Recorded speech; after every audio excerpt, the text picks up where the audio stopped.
Αυτό το προφίλ είναι γεμάτο εργαλεία. Εργαζόμαστε με τον ήλιο, με το φεγγάρι, με τα αστέρια, με τα ζώδια, με την ενέργεια, με τους πλανήτες, με το περιβάλλον. Σας δίνονται ασκήσεις, αναπνοής, διαλογισμού. Σας δίνονται ερωτήσεις, οι οποίες σας βοηθάνε να εργαστείτε με τις ενέργειες που μας περιβάλλουν.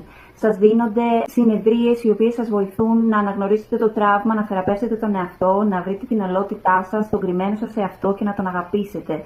Σας δίνονται υπενθυμίσεις να αναπνέετε μέσα στην ημέρα, γιατί κάνουμε άπειρες άπνοιες μέσα στην ημέρα και δεν καταλαβαίνουμε πόσο ζωτικής σημασίας είναι το να κάνουμε μια παύση και να αισθανόμαστε τον εαυτό μας.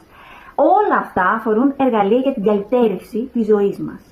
Αυτό λοιπόν που εγώ, σαν Ελίνα και σαν ενεργειακή θεραπεύτρια, προσπαθώ να κάνω μέσα από αυτό το προφίλ, είναι να σας χαρίσω τα εργαλεία για να μπορέσετε να βελτιώσετε την ποιότητα της ζωής σας, το πώς νιώθετε, να αποβάλλετε αυτή την κούραση, αυτό το άγχος και αυτό το θυμό από την ψυχή σας.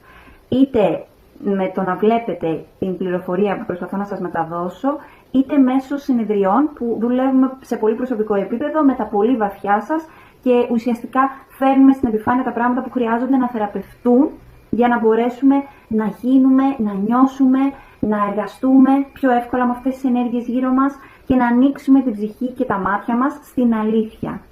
Δουλεύοντας με τον εαυτό μας, καταφέρνουμε να αλλάξουμε την ιστορία γύρω μας.